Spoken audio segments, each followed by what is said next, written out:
Ayer pudimos ver la película titulada Cónclave, dirigida por Edward Berger y escrita por Peter Straughan, basada en la novela homónima de Robert Harris.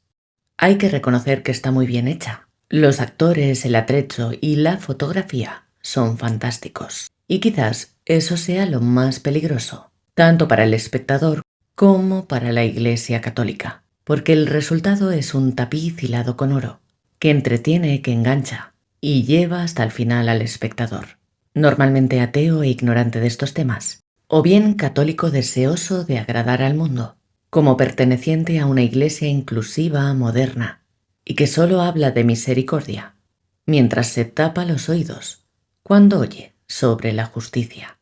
El católico infantilizado cuya iconografía es la del corazoncito, el arco iris y los muñequitos de Jesús.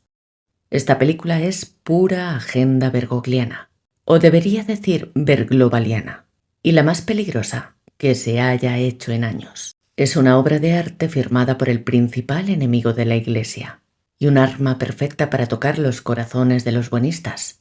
Por eso concluimos que será premiada con uno o varios premios Oscar. Tiempo al tiempo. Vamos a verlo.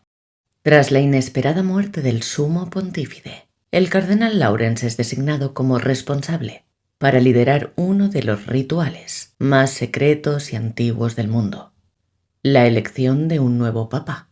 Cuando los líderes más poderosos de la Iglesia Católica se reúnen en los salones del Vaticano, hay 4 candidatos principales al papado. Aldo Bellini es un pragmático que representa al ala liberal. Si es elegido, continuará las reformas implementadas por su predecesor. Su oponente más directo es Goffredo Tedesco, un italiano, el tradicionalista, al que perfilan como reaccionario cuyas opiniones homofóbicas y racistas recuerdan a la Iglesia tal como era antes del Concilio Vaticano II, a la que intentan pintar como rígida e incluso inquisitiva.